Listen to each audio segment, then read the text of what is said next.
but I saw you just walking back and forth every so often. In addition, like in the end of your speech, you just kind of cut it off a little bit suddenly. You said your concluding statement. I would recommend to summarize your main points in your conclusion. That way people can remember what you said. Because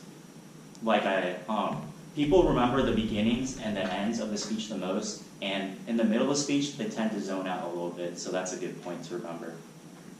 I also like your analogy about the GIF. I'm surprised, you said it in a way that I thought was going to be a movie quote. I don't know if any of you guys have seen Kung Fu Panda, but Master Oogway, the monk guy, he said, it's a gift, that's why we call it the present. But I'm surprised he didn't, you were phrasing like that, but it's just something I wanted to say. There was also good reference to the other movie you said and how it relates to your one more principle. I like that a lot. And your concluding statement was good, apart from the main points, and it was good to remember. It was good for the audience to remember that specific point. Overall, I have no words other than that. Good job. All right, and now to our reports and the all counter. Give the report for the all counter, please. Oh, goodness, guys. Okay. Yeah, one. I know, right? 2. I'm going to, the way I recorded this was to write down what you said in the order that you said it, and then do tallies underneath those things. We'll start with Serena. Serena, you had 5 extended ands, so and, moving on. 13 so's, 1 right, 1 the you don't wanna, that little repeat section, 2 ums, 2 nows, and 1 like. Victor, you had 3 extended ands, 1 you know, 5 likes, 5 so's, 2 uhs, 1 well, 1 right. Nadia, you had 4 so's, 2 basicallys, 1 extended and, 3 likes, 1 okay, great, 7 okays, 1 but, 2 ums, 3 all right, 2 you knows. Tyler, you had 1 all right, 2 wells, 1 extended and, 4 likes, 1 you know, 1 so, 3 justs. Alex, you had 2 all rights, 1 well, 6 so's, 1 I mean. Akiv, you had 1 all right, 3 so's, 4 ums, 3 uhs, 1 I mean, 2 you knows, 2 I guesses, 5 extended ands, 2 yas. Why is this so brutal? No, wait. She's a linguistics major, You right? had a lot of time to speak. Yeah.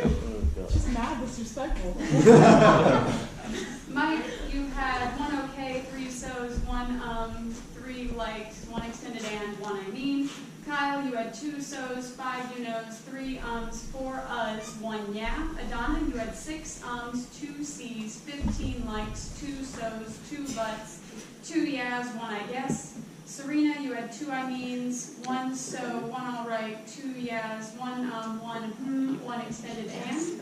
Trisha, you had 1 so, 6 likes, this is where I stopped writing numbers above my tallies, 1 Wow. 2 ums, 1 extended and, 1 1 I mean. Victor, you had 1 so, 1 1 1 extended and, 1 I guess. Bhanodai, thus far and I actually forgot to record you until after speech 2, so I have no idea what you did before that. But then you had 6 likes, 3 so's, 1 all right, 1 Tyler, before the evals, you had 2 so's, 1 all right. Trisha, in your eval, you had 5 so's, 17 ums, 16 extended ands, 4 uhs, and 15 likes. Mike, in your eval, you had 4 uhs, 4 extended ands, 5 likes, and 1 That's all I got.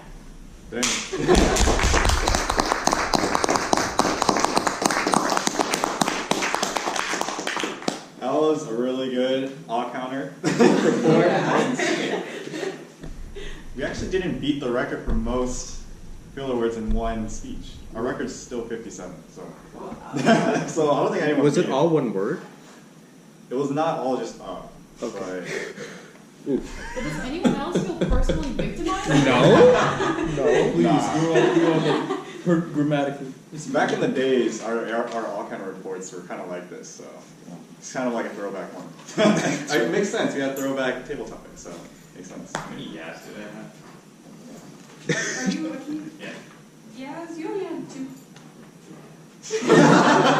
Wait, can I check my stats afterwards? Everyone can check Yes. their stats after the thing if you want. Dang, this is the one that's gotten most people involved too, so good job.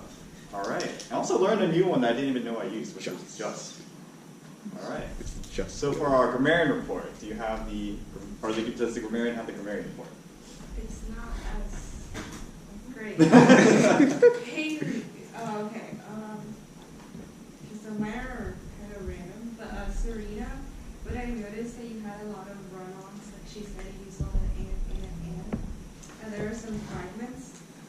Victor, you used a lot of slang, like man and right and math, but I guess that's just part of your speech.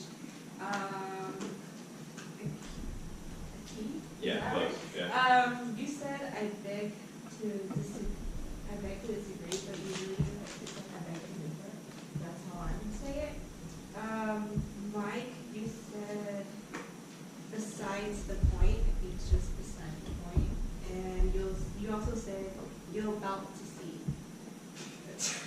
And Kyle, I think it's just part of the talking about Obama, just swagging pictures, slang, I guess. Donna, there was a lot of run-on sentences. You used like a lot. And Tricia, just a lot of run-on sentences. That's pretty much it. Oh, thank you. Wait. I guess if you didn't get anything in the report, then you're perfect. Yeah, that's not. Yours is perfect. We didn't know what you were talking about. But like, That's a whole other thing. The content was off? Damn. but the grammar was on point. But I had to talk about Freaky Friday turning into a girl at like 6 a.m. The fact of the matter is, because it was on Freaky Friday, it means it's a pretty explored option, right? I mean, that means you should have plenty to go off of. No. But, or you just want fingernails braiding hair. And then Liam, were all the evaluators in time? So was Trisha and Mike in time? Sweet. So in the meanwhile, can everyone vote for the best evaluator and pass those in as well? And I'll give my general evaluation of the meeting. So, the meeting started just a few minutes late. There were a few people that didn't show up that were expected to, like in Syria, fell asleep. But this is our first meeting where it's literally nighttime. Kind of shows. So it kind of put the vibe off a little bit. And there were a few interlopers that came in every once in a while during transitions. So the vibe was a little different. But Bhanodai usually has a very professional stance to being Toastmaster today. You did a really good job. You stayed calm during all these changes. So it's a good job. That's what happens when you don't get a lot of sleep.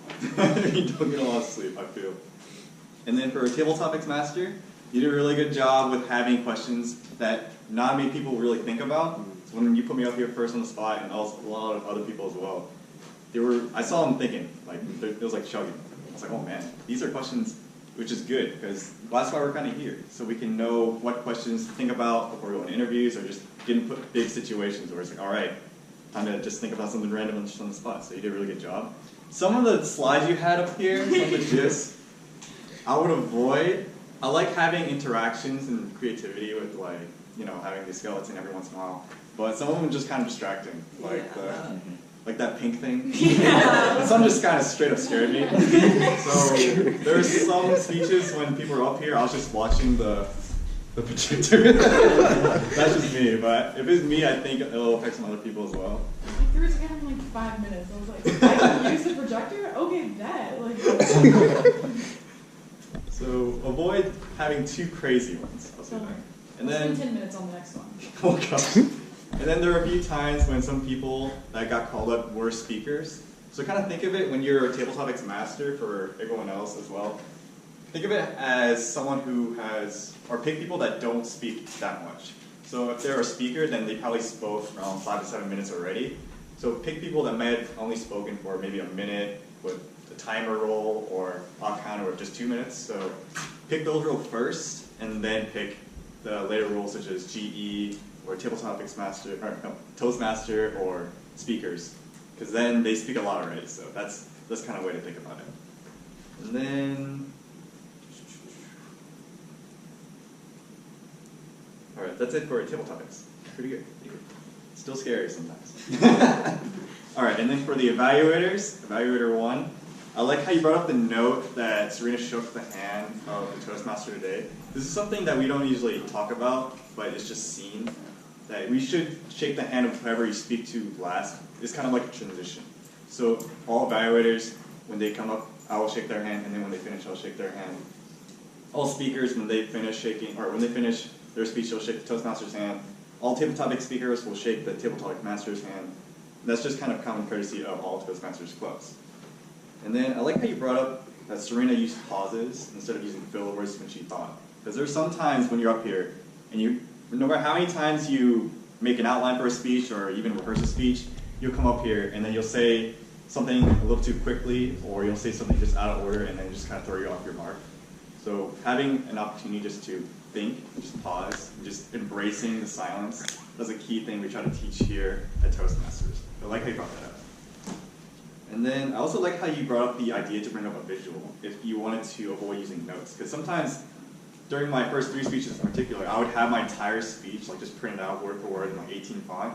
But having sometimes a visual or even a prop, like how Jessica uses the board or even some random cup, that can help you think of ideas to think of your next transitions for speeches. So I like the idea.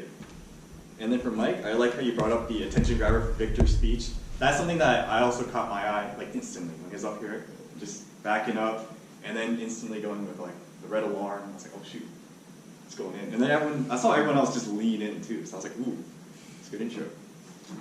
And one thing I really like that you brought up was that he could work on moving with purpose. I saw that during certain times when you bring up point 1 or point 2, you would move based on those points, but then while you're explaining examples during those points, you would still walk around too.